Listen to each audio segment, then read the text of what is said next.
자, 가야대학교 현대사회와 중독 제5주차 두 번째 시간입니다. 두 번째 시간에 니코틴 중독에 대해서 이제 배울 건데요. 뭐 사람들이 새해만 되면은 이제 연례 행사처럼 막 뭐 결심하는 게 있습니다. 바로 이제 뭐 금연이라는 거죠. 담배를 끊겠다, 뭐 이렇게 다짐을 하는데, 뭐 다이어트처럼요. 오늘까지만 먹고 내일부터 다이어트, 뭐 이런 것처럼 딱 한 대만 더 피우고 나서 이제 끊는다. 그래 놓고는 다시 뭐 이렇게 담배를 또 피우게 되는 그런 경우를 봤는데, 바로 이게 니코틴 중독이라는 겁니다. 그러니까 니코틴이라는 것이 굉장히 중독성이 강한 그런 물질입니다. 뭐 나중에 설명할 기회가 있을지 모르겠는데, 어쨌든 대마나 알코올보다도 더 중독성이 높고, 그 다음에 뭐 헤로인이라든지 그런 것보다 좀 낮은 편이긴 하지만, 어쨌든 중간 어둠의 정도에 있어서 중독성이 아주 강한 물질로 이렇게 어, 중독성이 아주 강한 물질이다, 이렇게 이야기가 되고 있습니다.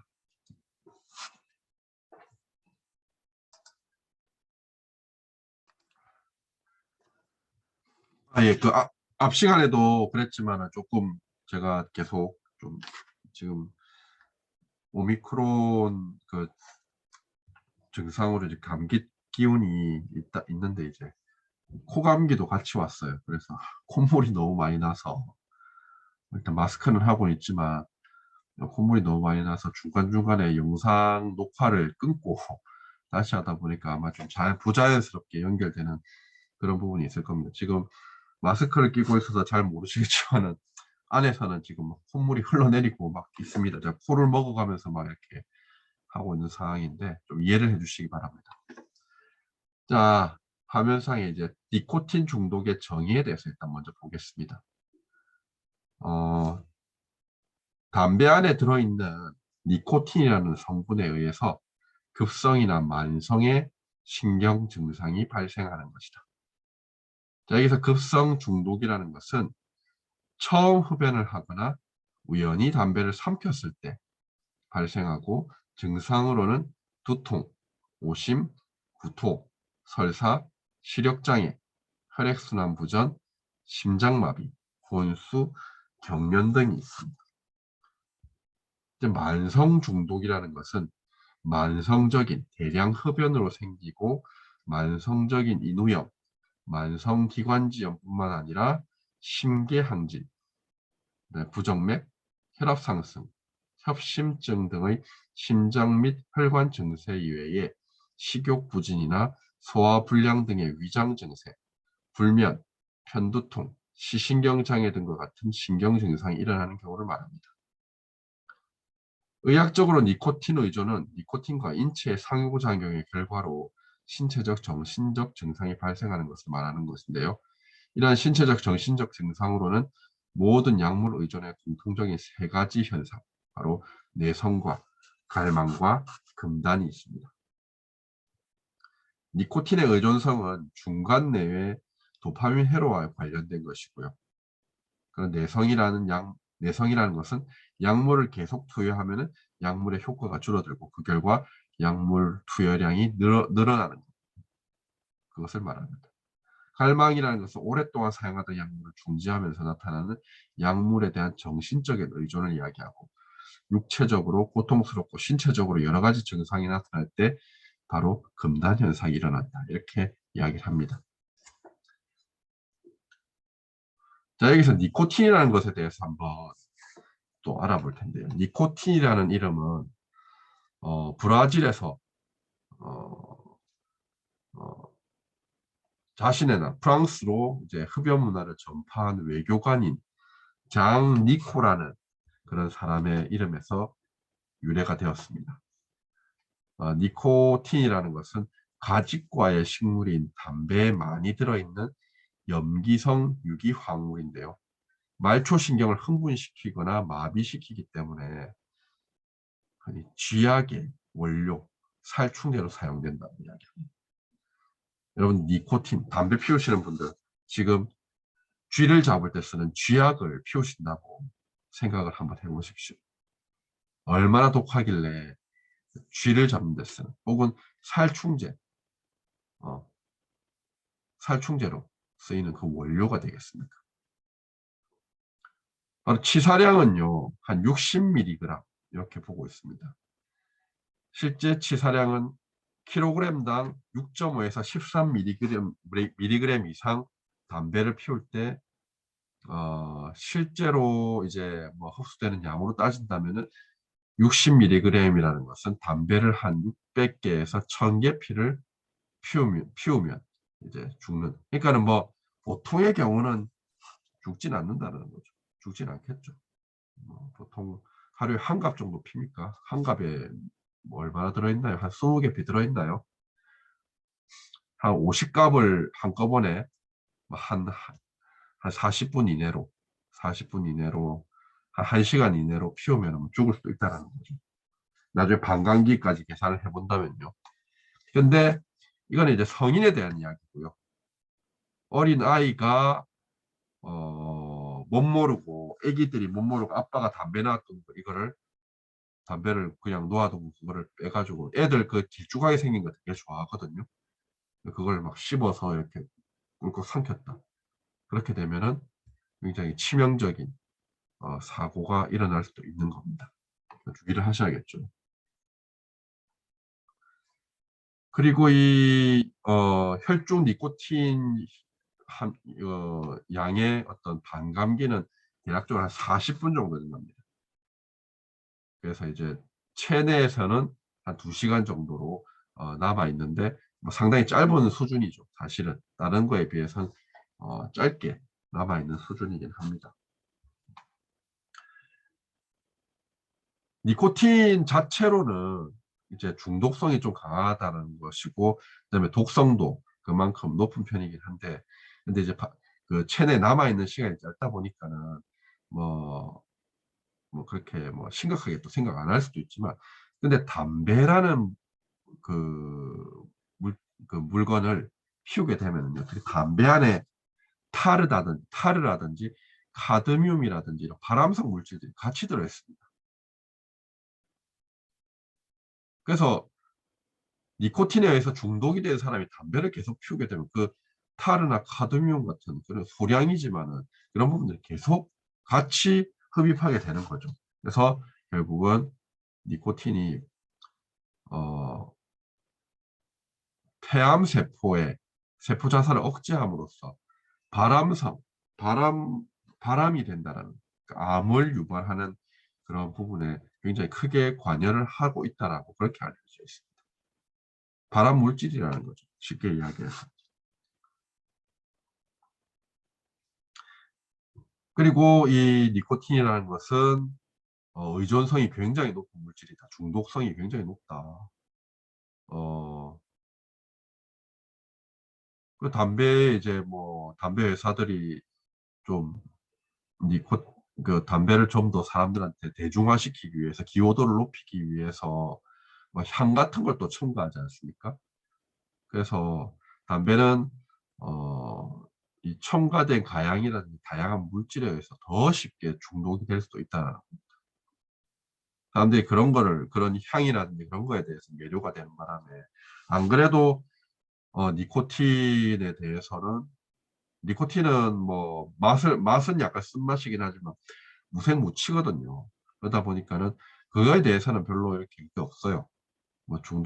뭐 중독될 만한 매력적인 포인트는 없지만 어쨌든 몸 안에 들어가면 그거는 중독이 되는 것이고, 근데 첨가된 가양이라든지 그런 부분에 대해서 더 쉽게 중독이 될 수 있다. 그거의 매력을 느껴서 피우게 되다 보니까 결국은 니코틴에 중독이 되고 어, 그렇게 된다는 거죠. 그리고 니코틴에 중독이 되면은 흡연할 때 몸속에 극도의 스트레스 기전이 발동을 합니다. 니코틴은 스트레스 호르몬인 코르티솔하고 아드레날린을 과다하게 분비하도록 해가지고 교감신경을 흥분시켜서 몸이 각성되게 만듭니다. 그래서 일시적으로 집중력이 향상되는 데 효과는 있지만은 결국은 그렇게 과다하게 분비된 호르몬이 탁 사라지는 순간부터는 뇌 기능은 떨어지게 되는 거죠. 그래서 장기적으로는 뇌 기능이 저하가 되는 겁니다. 그리고 도파민계 중추신경을 강제로 자극해서 또 도파민이 과다하게 분비가 돼서 일시적으로는 굉장히 행복감을 느끼게 해줍니다. 지난 시간에 제가 사랑을 하게 되면 사람이 머릿속에서 도파민이 분비가 된다고 했잖아요. 환각을 보게 된다는. 그래서 그런 부분들 때문에 매료가 되어서 중독이 되는 거고요. 근데 이물질이 줄어들면은 흡연 욕구가 생기고 이때 니코틴 공급이 안 되면 금단 증상이 일어난다는 겁니다. 흔히 담배에 포함된 타르 혹은 뭐 일산화탄소, 플로늄 등의 유해 물질 때문에 이렇게 또 니코틴은 소변을 통해서 또 배출이 되거든요. 그러다 보니까는 뭐 좀 그 어떤 유해성에 대해서는 상당히 저평가가 되고 있는 게 사실이지만은 니코틴 자체에 있어서 의존이나 중독 증세가 거의 뭐 마약하고도 같은 것이고, 그다음에 고혈압도 유발할 수 있고, 그다음에 심혈관계 질환을 일으킬 수도 있다는 거에 있어서는 굉장히 위험한 물질이라는 걸 아셔야 되는 겁니다. 그리고 중추신경을 자극하기 때문에 잠이 오지 않게끔 만듭니다. 그리고 이제 이런 것들은 대부분 뭐 소변으로 배출이 되면 또 사라지는 부분이긴 한데 하지만은 이제 어,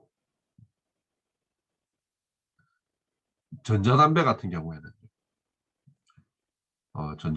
경우에는 어, 지금 그냥 일반적인 담배, 전자담배가 아닌 일반적인 담배 연초라고 부르는데 그 연초하고 조금 비슷한 어떤 효과를 누리게 하려고 하다 보니까 더 많은 양의 니코틴을 첨가하는 경우가 있습니다. 그래서 장기적으로는 더 큰 문제가 생길 수 있다는 겁니다. 연초에 들어있는 니코틴 양으로도 충분히 나쁜 영향을 받는데 전자담배 같은 경우에는 더 많은 니코틴을 사용하기 때문에 문제가 더 커질 수가 있다는 겁니다. 자, 그리고 그 퓨어 니코틴이라는 게 있습니다. 퓨어 니코틴. 그게 밀리리터당 990mg. 굉장히 그 고농도의 니코틴이라는, 그게 청산가리 같은 그런 독극물하고 비슷하답니다. 그래서 피부를 통해서 체내 흡수도 되는데 이거는 뭐 만화라든지 소설 같은 데서 등장하는 그런 살해 수단으로도 쓰인답니다. 이 퓨어 니코틴 같은 경우에는. 그래서 입으로 먹게 되면 바로 죽을 수가 있고 눈에 들어가면 바로 실명이 될 수도 있을 정도로, 그래서 소량만 피부에 닿아도 막 구토가 일어나고 할 정도로 굉장히 위험한 물질이 있을 수 있답니다. 그래서 이렇게 니코틴이라는 거는 뭐 글쎄 도움이 된다라고 할 만한 부분이 전혀 없는 것 같아요. 도움이 뭐 순간의 그런 어떤 뭐 쾌락, 행복감, 환상, 환각 이런 부분들 말고는 그거 자체만으로도 또 몸에 해롭기 때문에 우리 신체에는 아무런 도움을 백해무익한 그런 물질이라는 거. 그리고 그게 또 중독까지 되니까 더더욱 이렇게 위험하다라는 이야기를 할 수밖에 없을 것 같습니다. 다음으로 넘어가겠습니다. 니코틴 중독의 경로입니다. 니코틴의 주요 섭취 경로는 뭐 직접적인 흡연과 간접적인 흡연을 통해서 이루어진다는 거죠. 우리나라 성인의 흡연율은 미국이나 유럽의 선진국에 비해서 높은 편입니다. 특히 우리나라 성인 남성의 흡연율은 45% 정도, 그래서 선진국의 한 2배 정도 된다는 거죠. 그래서 사회 캠페인과 여러 가지 국가 정책을 통해서 우리나라 전체 흡연율은 완만하게 감소하는 추세인데 최근에는 상대적으로 청소년이나 여성의 흡연율이 증가하고 있어서 사회적 문제가 대두되고 있다. 뭐 이렇게 이야기하고 있습니다. 그 다음에 흡연의 유해 성분 중에 건강에 악영향을 주는 것은 니코틴보다는 4천여 종의 화학물질과 69종의 발암물질이다. 뭐 이렇게 이야기를 하고 있는데요. 담배를 피우니까 문제인 거죠. 뭐 니코틴만 뭐 어떻게 피울 수 있는 방법이 있어서 그렇게, 물론 니코틴 자체만으로는 쥐약을 먹는 거나 마찬가지이기 때문에 그렇게도 안 되니까 소량의 니코틴과 그 외에 담배 안에 들어가는 여러 가지 물질들, 그 발암 물질들, 이런 것들이 결국은 몸에 유해하게 작용을 하기 때문에 위험하다는. 니코틴은 그런 유해한 물질을 섭취하는데 자꾸 담배를 피우게끔 만드는 중독성이 이 니코틴에 의해서 일어나는 것이고, 그래서 위험하다는 거.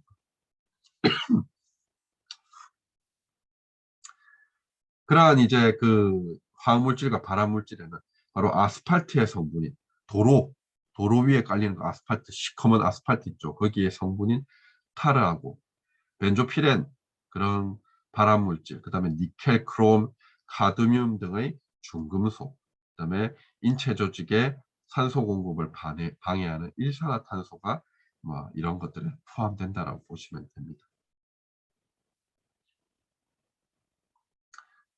자, 담배는요, 굉장히 효율적인 약물 전달 장치가 됩니다. 연기를 빨아들이는 11초 안에 지속적인 중독에 필요한 니코틴의 양을 정확하게 뇌에 전달합니다. 니코틴이 이제 인류하고 우리 니코틴의 역사는 굉장히 깁니다. 그래서 뭐 연구 결과를 보면은 인류가 농경 문화를 시작하기 전인 수렵 채집 생활을 할 때부터 이미 담배를 이용했다는 그런 발굴 증거가 나타나고 있다고 하죠. 미국의 한 학자에 의한, 연구팀에 의한 이제 연구에 의하면은 미국의 유타주라는 데가 있거든요.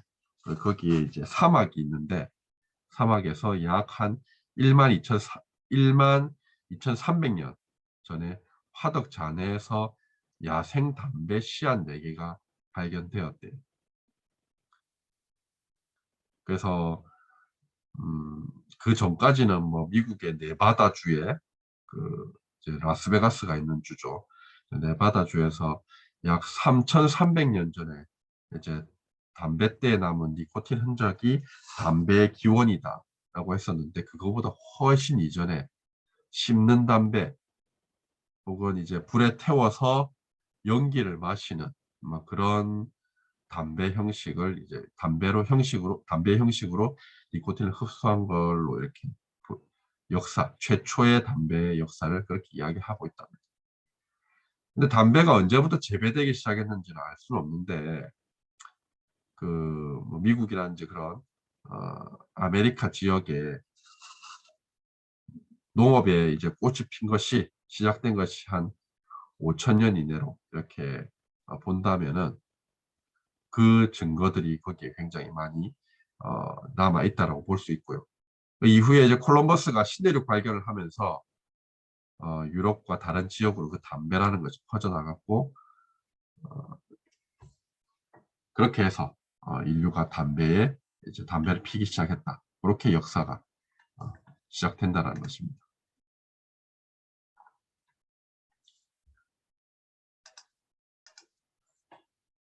자, 다음으로는 니코틴의 증상입니다.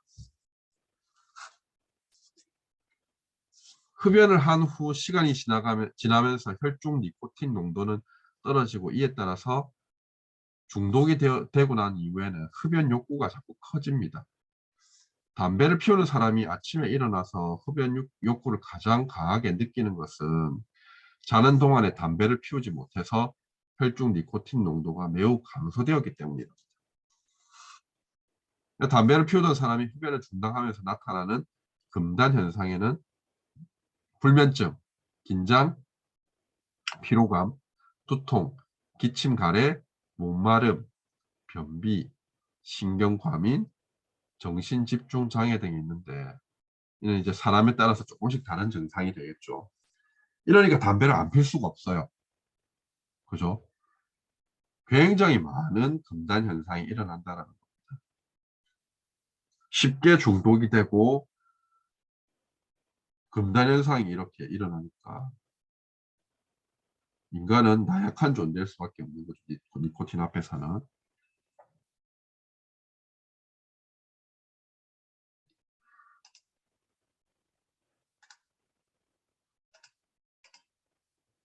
자, 다음으로 니코틴 중독의 원인입니다. 니코틴 의존은 직접 흡연뿐만이 아니라 간접 흡연도 원인이 된다는 거죠. 간접 흡연에 관해서는 부모의 흡연이 담배를 피우지 않는 어린이에게서 니코틴 의존을 유발한다는 캐나다 연구 결과가 있습니다. 자, 세계보건기구 WHO에 따르면은 전 세계 흡연자는 약 13억 명, 13만 명이 아니라 13억 명에 달하고 뭐 60억 인구라고 이야기하는데 65억 정도 된다고 하던데 그 중에서 13억이래요. 굉장하죠. 그리고 매년 그 중에서 매년 800만 명이 흡연 관련으로 사망하는 것으로 이렇게 밝혀졌습니다. 그 흡연폐를 상징한 대명사가 바로 니코틴인데 이 니코틴이라는 이름은 뭐 장니코에 대해 의해서도 또 이렇게 뭐 처음에 이제 프랑스인 장니코가 외교관인 장니코가 포르투갈에서 담배를 가져오면서 이렇게 소개가 되어서 그렇게 되었다라고 이야기를 하는데 그 식물 담배 이름이 니코티아나 타바쿰이라고 해서 그렇게 거기에서도 유래가 되었답니다. 담배를 피울 때 니코틴은 체내에 축적될수록 강한 의존성, 중독성을 나타내는데 이런 중독성은 담배를 피운 후에 일정 시간이 지나서 혈중 니코틴 농도가 떨어지면 흡연 욕구가 아주 강하게 나타나기 때문입니다. 니코틴은 폐암이라든지 구강암이라든지 식도암, 후두암 여기 이제 얼굴과 폐 가까이 이제 직접 피우는 입과 목, 그 다음에 뭐 후두 이런 그런 쪽 그리고 폐 정말 이제 그 담배 연기가 들어가서 이제 직접 맞닿는 부분에 암을 유발하는 그런 작용을 하기도 하고요. 악영향을 끼치기도 하고요. 그래서 전문가들은 이런 담배 니코틴 성분을 독극물로 이제 간주해야 된다고 이렇게까지 이야기를 하고 있답니다.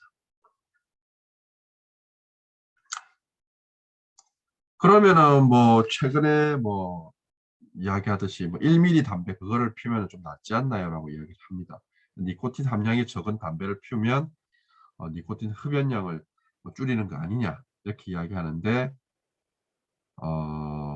전혀 아니다 라는 것이 이제 전문가들의 의견이랍니다. 흡연자들이 체내에 일정 수준의 니코틴이 지속해서 필요한 중독 상태에 이르러 있기 때문에 일정 양을 채우지 못하면은 채울 때까지 담배를 피워야지 금단 현상이 없기 때문에 1mm짜리를 뭐 3mm짜리를 피우다가 1mm짜리를 피우게 되면 당연히 3mm짜리 하나 피우던 사람은 1mm짜리 3개를 피워야 된다.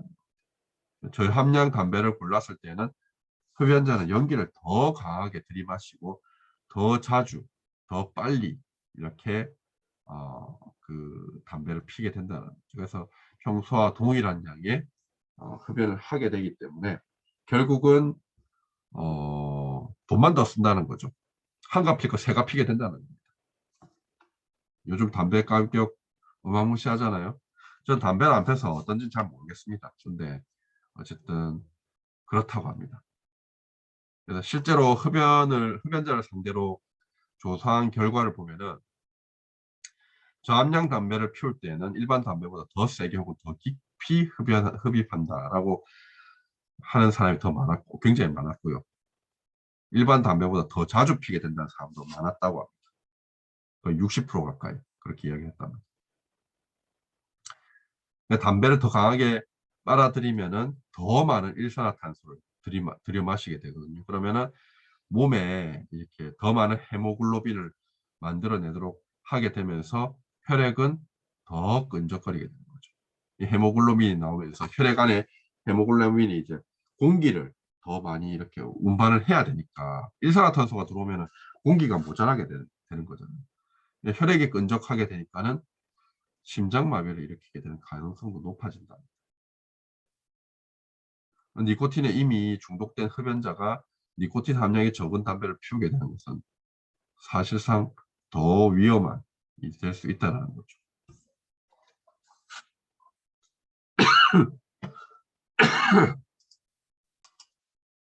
자, 다음으로는 니코틴 중독에 관련 신체 기관입니다. 간단하게 보면은 심장, 혈관, 뇌, 소화기, 내분비계, 호흡기 등 신체 거의 모든 기관에 이제 니코틴 중독에 의한 어떤 그런 악영향을 끼치는 그런 기관들이 거의 신체 거의 모든 기관들이 다 영향을 받는다라는 겁니다. 자, 니코틴 중독의 진단. 이 부분을 보기 전에 그런 질문을 하시는 분들도 계시더라고요. 니코틴 껌도 중독이 된다는데 그 담배 끊기 위해서 이제 니코틴 대체제로 이제 니코틴 껌을 심는 경우가 있는데 예전에 그 연예인 중에 배우인 그 코가 큰 배우 이름이 갑자기 생각이 안 나네요. 아, 신현준 씨가 담배를 끊으려고 니코틴 껌을 씹었는데 니코틴 껌에 오히려 중독이 되었다. 뭐 이런 이야기까지 해서 어떤 우스갯소리로 이렇게 했던 뭐 연예 프로에 나와서 그런 이야기를 했던 게 기억나는데 과연 니코틴 껌은 니코틴 담배만큼 어, 몸에 좋지 않은 부분인가 또 중독되는 부분이 있는가 이렇게 이런 소문이 있는데 이것은 어떤 것인지 한번 알아보도록 하겠습니다. 그 니코틴 대체제라고 이야기하고요. 우리나라 보건복지부나 영국 같은 데에서 금연 치료에 1차로 공부하는 그런 검증된 금연 방법 중에 하나입니다. 대표적인 대체제가 바로 이제 니코틴 껌인데 금연 첫 주의 사용 시에 의지만으로 금연을 시도할 때보다 장기 금연 성공률이 약 2배가량 높다고 합니다. 이 니코틴 껌을 쓰면요. 근데 정작 흡연자들 사이에서 니코틴 대체제인 이 니코틴 껌에 대한 니코틴 껌도 중독이 된다는 그런 소문이 퍼져 있답니다. 근데 그게 아니고 뭐 참 니코틴 껌에 중독될 거면 차라리 그냥 담배 피우는 게 낫겠다라고 생각하는 사람도 있답니다. 근데 그건 오해다. 니코틴 껌은 담배에 포함된 유해 물질이 없어요. 일단 니코틴 껌에는 아까 이야기했던 그 타르라든지 그런 유해 물질들이 없고 치료 목적에 필요한 최소한의 니코틴이 들어있답니다. 뭐 담배는 아마도 한 개 피다 뭐 16mg 정도 니코틴이 들어있다고 하는데 여기는 한 3에서 4mg 정도 니코틴이 들어있는 걸로 되어 있고요. 그 다음에 구강 점막을 통해 공급함으로써 금연을 돕는 역할을 하고 흡연하는 것처럼 뭐 취하는 효과나 느낌을 제공하지는 않는다는 거죠. 그러니까 니코틴 중독된 사람들에게 니코틴 껌을 줌으로써 최소한의 니코틴을 줘가지고 용량을 줄여준다는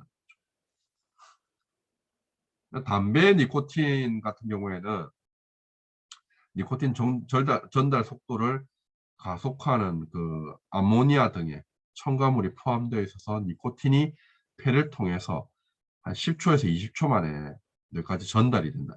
아주 빠른 반응을 보인다는 거고. 근데 니코틴 껌은 담배와는 다르게 뇌 전달 속도를 극대화하는 물질이 첨가되어 있지 않기 때문에 중독 가능성이 굉장히 미미하다. 사용 중단 후에 금단 현상도 일어나지 않는 것으로. 기존의 담배에 의한 금단 현상이지 니코틴 껌에 의한 금단 현상은 아니라는 겁니다.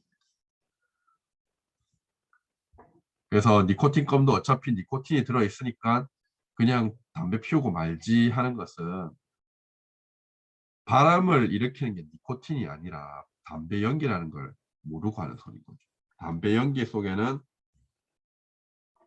뭐 타르라든지 발암 물질들이 들어있어서 그 담배 연기에 의해서 직접 흡연하는 사람 그리고 옆에서 간접 흡연하는 사람들까지 암을 유발하는 그런 성분들이 들어있지만 니코틴 자체가 암을 유발한다는 연구 결과는 없답니다.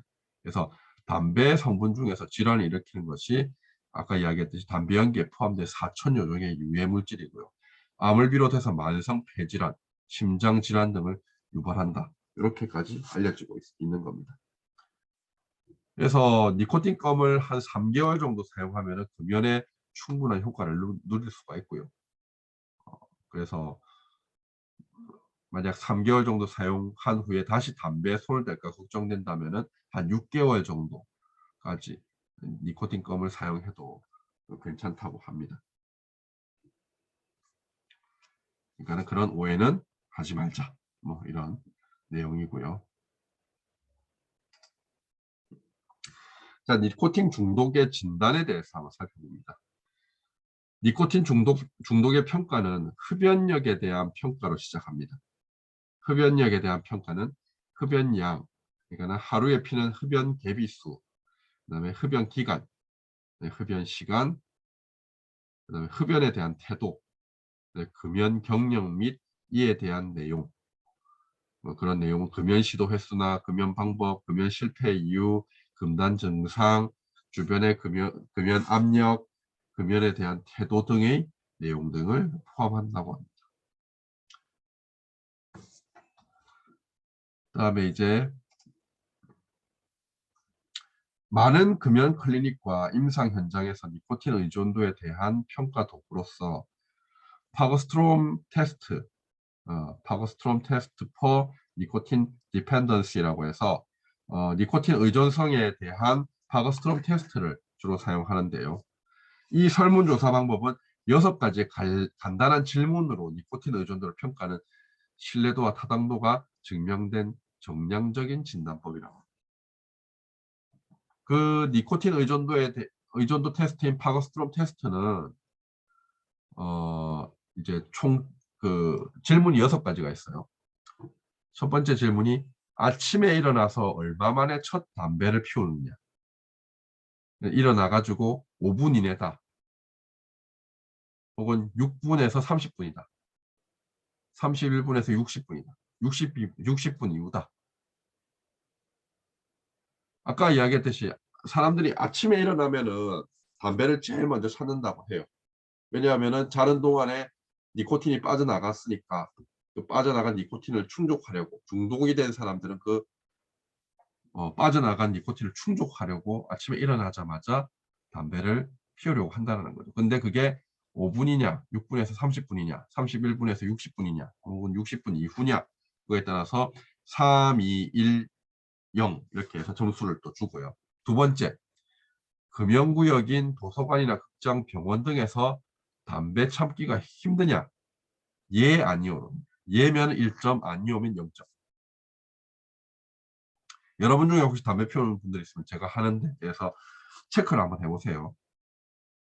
세 번째, 하루 중에 담배 맛이 가장 좋을 때는 언제냐? 아침 첫 담배가 가장 좋다.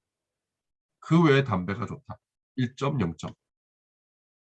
그렇게 나뉘고요. 그 다음에 하루에 보통 몇 개 피나 피우냐?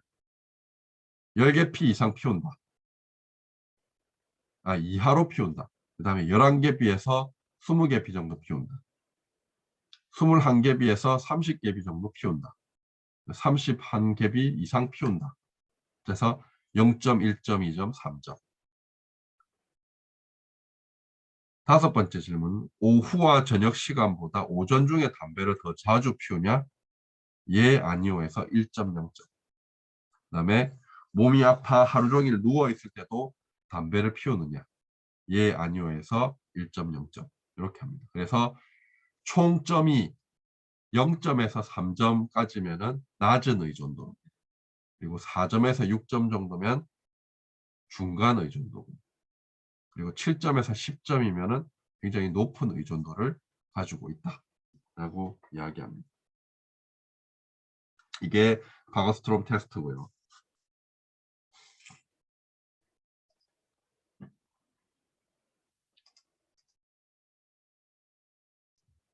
자, 다음으로는 니코틴 중독의 검사입니다. 우선은 이제 직접적으로 측량하는 방법이 바로 혈액 타액 소변 검사입니다. 니코틴 중독자들을 대상으로 니코틴 혈중 농도를 직접 측정하거나 니코틴의 대사 산물인 코티닌을 타액이나 혈액, 소변에서 측정하는 겁니다. 이러한 직접 측정하는 방법은 신뢰성이 높고 니코틴 노출의 정도를 정량적으로 파악할 수 있다는 장점이 있지만 비용이 많이 든다라는 단점이 있다는 겁니다. 두 번째로는 일산화탄소 측정입니다. 간접적인 측정 방법으로 폐포 내 일산화탄소 측정 방법이 있는데 1회 호흡으로 측정 가능하며 비용이 저렴하고 치료 현장에서 피드백을 주는데 유용하다. 하지만은 12시간 내에 흡연만을 탐지할 수 있다는 제한점이 있다라고 이야기하고 있습니다.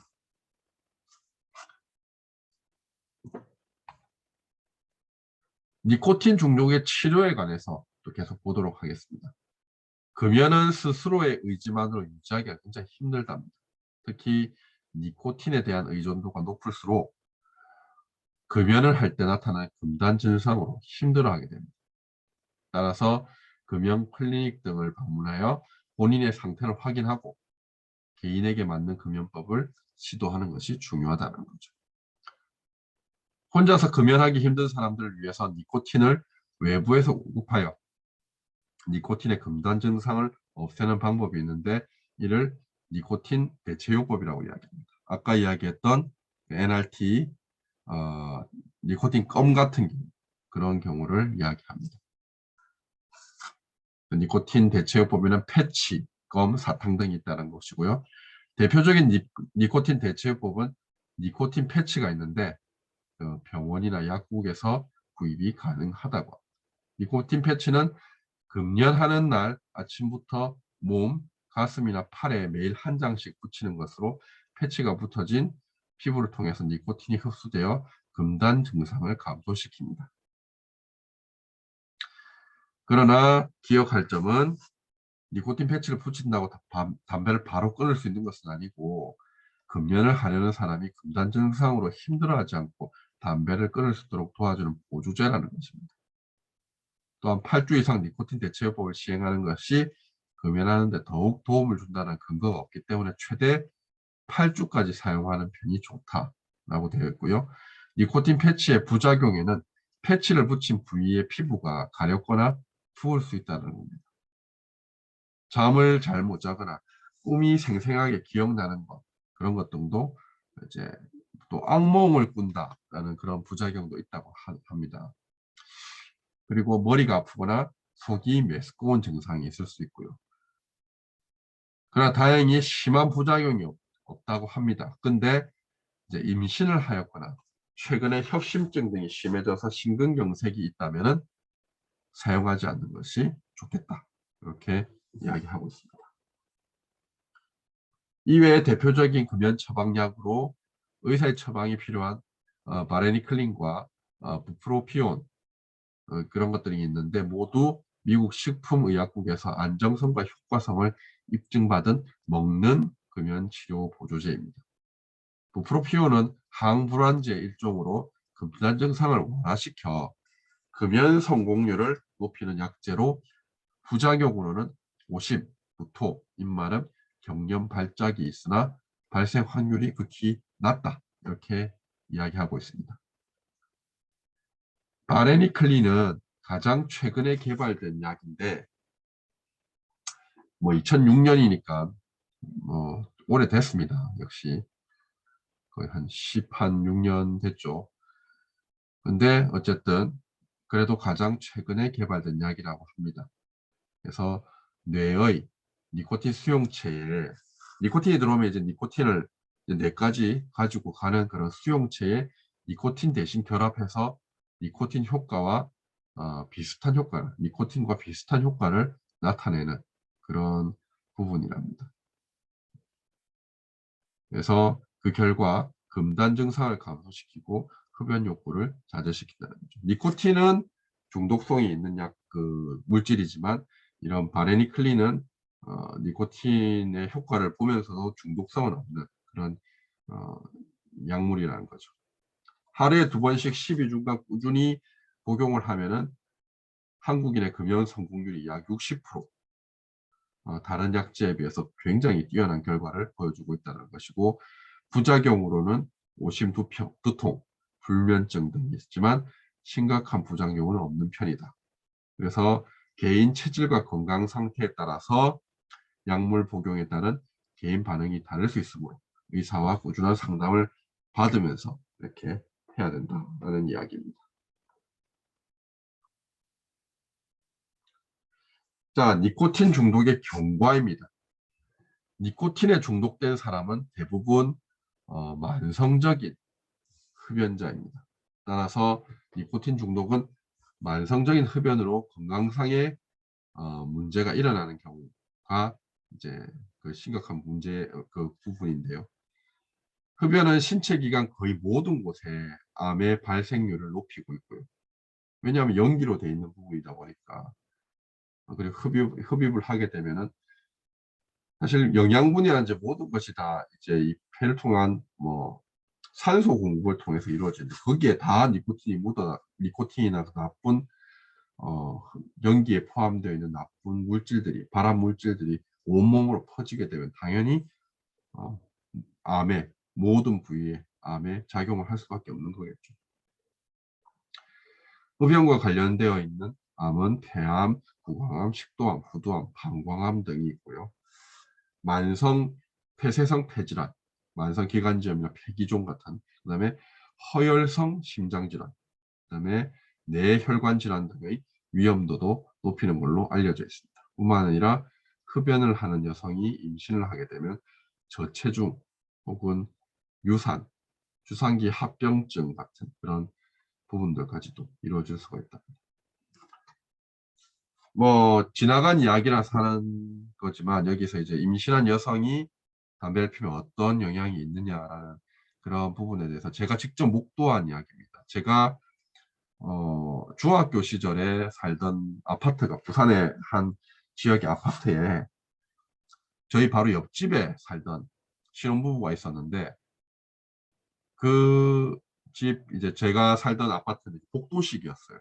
복도식이라 가지고 오픈이 되어 있었고 그 당시에는 이제 담배를 집 안이나 집 주변에서 이렇게 건물 주변에서 필 수가 있었습니다. 그때 당시에는 금연에 대한 경각심이 그렇게 크지가 않아서 그랬는지 어쨌든 그 신혼부부의 그 아내 되는 분이 임신을 했었어요. 임신을 했는데 늘상 보면 그 복도에 나와서 담배를 피우고 있더라고요. 담배를 피우고 있더라고요. 그리고는 다행스럽게도 아이가 태어났습니다. 아이가 태어나고 유산을 하지 않고 아이가 태어났는데 약간 저체중으로 태어났고, 그리고 아이가 제가 이제 유모차에 실려 있는 아이를 이제 엘리베이터에서 만나서 이렇게 귀여워서 이렇게 봤는데 얼굴이 새까매요. 아기가 얼굴이 까맣습니다. 어, 다른 인종인 게 아니고 다 한국 사람인데 부모들은 다 피부가 하얀데 아기가 시커매요. 그리고 나중에 몇 년이 지나서 아기가 이제 걸어 다닐 때 좀 봤는데 너무 말라 있는 거예요. 아기가 보통 보면 이렇게 통통해야 되는데 글쎄 잘 먹지 않아서 그런 건지 어떤 건지 모르지만 너무 새까맣습니다. 좀 저도 중학생이고 고등학생이었기 때문에 그런 부분에 대해서 그렇게 크게 관심을 두진 않았는데 아직까지 기억이 나는 걸 보면은 꽤나 충격적이었던 모습이었던 것 같아요. 아기가 그랬다니까.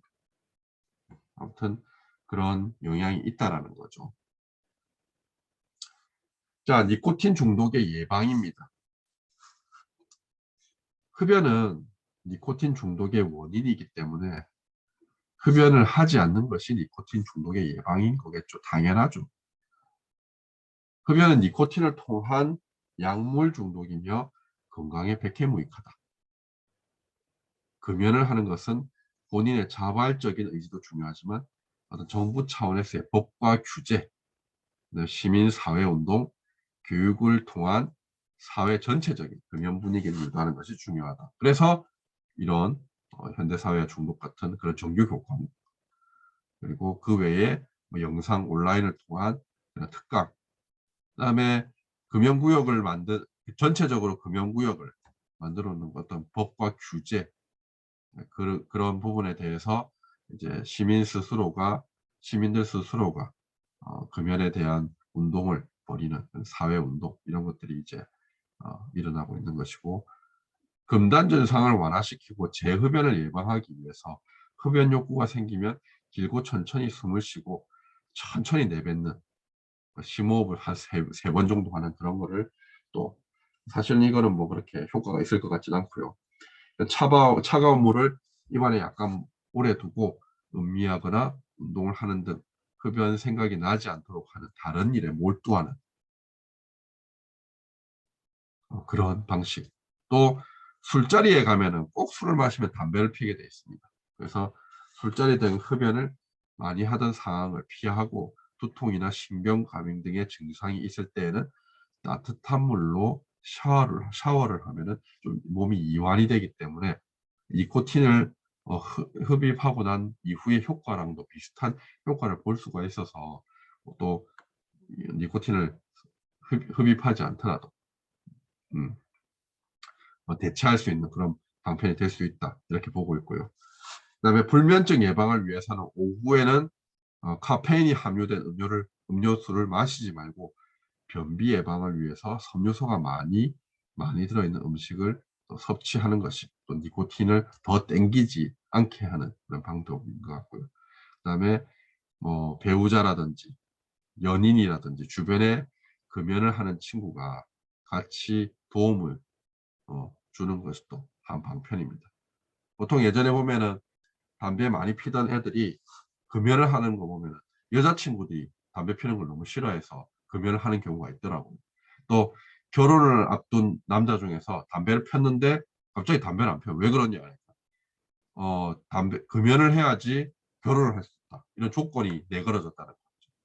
그래서 금연을 하는, 물론 결혼하고 나서 또 다시 돌아오긴 했지만 아무튼 그렇게 하는 경우도 보았다라는 겁니다. 자, 이제 어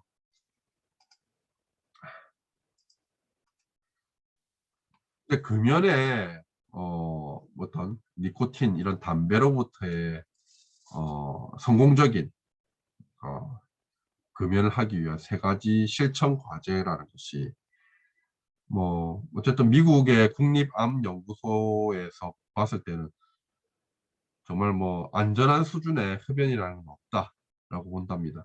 그래서 전문가들은 흡연은 습관이 아닌 니코틴 중독이다. 그래서 금연에 성공하는 방법은 바로 즉시 시작해야 된다는 거죠. 지금 바로. 그리고 금단 증상을 극복해야 된다. 그 다음에 갈망의 시기를 견뎌내야 된다라는 그런 뭐 판에 박힌 이야기이긴 하지만 이런 세 가지의 실천 과제가 필요하다라고 이야기를 하고 있답니다. 그래서 즉 담배를 끊어야겠다 결심했다라면은 뭐 이거만 피고 뭐 언제부터 난 시작은, 이게 아니고 당장 즉시 이 상황, 이 강의를 듣는 순간부터 담배, 라이터, 재떨이 이런 흡연에 관련된 물품들을 싸그리 정리해서 버려버려요. 또 금연을 시작하면 모든 일에 좀처럼 집중이 안 되고 뭐 다리에 힘이 풀리고 우울하고 소화가 안 되고 어지럽고 배고프고 잠이 안 오고 하는 그런 금단 증상이 일어나는데, 그런 금단 증상은 보통 짧으면 3일, 길면 한 달 정도인데 그것만 잘 이겨내면은 담배는 끊을 수 있다라고 이야기를 합니다. 그리고 가장 중요한 단계는 바로 이런 금단 증상이 사라진 후에 그런 몸의 괴로움이 없어졌는데도 정신적으로 담배를 갈망하는 시기가 온다라는 거죠. 그런 갈망의 시기를 인내를 가지고 참아내는 것이 가장 중요한 부분이다라는 것입니다. 자, 이제 뭐 거의 시간이 다 돼가서 마무리를 하자면은 어쨌든 뭐 대다수의 흡연자들이 금연을 시도는 합니다. 근데 성공하지 못하는 이유는 바로 중독 때문입니다. 니코틴의 중독성은 거의 뭐 중독성이 가장 높은 마약 헤로인하고 비슷한 정도라고까지 이야기합니다. 그래서 스스로의 힘으로 마약 중독을 어찌할 수 없는 것처럼 금연도 마찬가지입니다. 자신의 의지만으로 6개월 이상 금연에 성공할 가능성은 전체 거의 한 4% 미만에 이른다라고 이야기하거든요. 그래서 담배를 쉽게 못 끊었다, 니코틴을 쉽게 못 끊었다고 해가지고 그거에 대해서 스스로 뭐 자책하고 할 필요는 없는 것 같습니다. 그래서 뭐 금연센터라든지 이런 거에서 도움을 받으라는 거죠. 스스로 하기가 힘드니까. 사람이 담배를 피우는 이유는 뭐 크게 두 가지랍니다. 하나는 이제 담배에 포함된 니코틴에 대한 중독성이고 하나는 습관인데, 흡연자는 담배를 피우게 되는 상황을 몇 가지씩 갖고 있습니다. 잠에서 깼을 때, 화장실 갈 때, 식사 후에, 혹은 주요 업무를 마쳤을 때, 술 마실 때, 커피 마실 때, 스트레스 받을 때, 이럴 때 담배를 피워야 된다고 스스로 상황을 만들어 놓는 거예요. 그런 상황을 없애버리면 되는 거예요. 아이고, 뭐가 돌아가네요.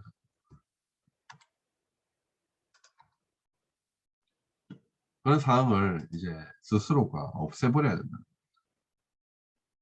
그래서 그런 금단 증상 같은 경우에는 약물을 사용하면 크게 줄일 수 있다라는 점. 니코틴 패치라든지 니코틴 껌이라든지 그런 걸 통해서 충분히 금단 증상을 조금 금단 증상에 대해서 도움을 받을 수 있다라는 것이니까 그런 부분에 대해서도 도움을 좀 받고 그 다음에 스트레스에 대한 이완요법, 이런 대체 능력을 키워가는 이완요법 등을 통해서도 충분히 아까 이야기했던 심호흡이라든지 아니면 다른 데 집중할 수 있는 그런 뭔가를 취미생활을 따로 가진다든지 하는 그런 부분으로 충분히 해결해낼 수 있겠다 하는 그런 전문가들의 견해가 있는 겁니다.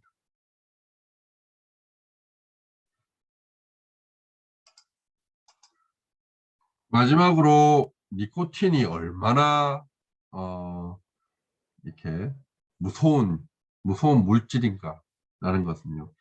국내 2016년도에 일어났던 남양주 니코틴 살인 사건, 그것만 봐도 얼마나 위험한 물질인가라는 것을 알 수 있습니다. 경기도 남양주에 이제 사실혼 관계에 있던 남편의 재산을 노린 부인이 몰래 원래 사실혼 관계라는 것은 그냥 동거하는 사람이라는 뜻입니다. 동거. 그 혼인 신고를 하지 않은 동거한 사람을 이야기하는데 그 부인이 동거하던 사람하고 같이 이렇게 뭐 실제로 혼인의 의사가 있다라면은 같이 동의하에 혼인 신고를 해야 되는데 그러지 않고 몰래 혼인 신고해 놓고 뭐 보험금 같은 걸 노린 건지 잘 모르겠어요. 근데 어쨌든 그 외 자기 말고 다른 내연남이 또 있었던 거예요. 그 내연남하고 짜고 남편을 독살을 했다는 거예요. 근데 독살을 했는데 그 독살을 하는 물질이 바로 니코틴이었다는 거예요. 정말 만화 같은 일이 실제로 일어났는데요. 여기에 대해서 그렇게 니코틴으로 사람을 죽여놓고 그 이후에 또 모방범죄까지 일어났습니다. 신혼여행 니코틴 살인 사건이라는 것도 있었고요. 그다음에 그건 2017년도에 일어났습니다. 최근에 2021년도에는 화성 니코틴 남편 살인 사건이라는 사건도 또 일어났어요. 니코틴으로 사람을 죽였다는 겁니다. 이게 글쎄 뭐 결국은 이제 뭐 어떤 니코틴에 의한 살해다라는 것이 명확한 증거가 나타나지 않았지만 정황상의 증거라든지 이런 걸 봤을 때 니코틴으로 죽였을 가능성이 가장 높다라고 보고는 이렇게 판결이 거의 이 사람들은 판결로서 무기징역에 처해졌답니다. 그 죽인 아내하고 내연남은 무기징역에 각각 확정이 되었고 재심을 청구했지만 기각당했답니다. 이럴 정도긴 한데 어쨌든 뭐 니코틴으로 사람까지 죽일 수 있는 거라니까 얼마나 무서운 물질인가를 한 번 더 상기하면서 이번 강의 마치도록 하겠습니다. 수고하셨습니다.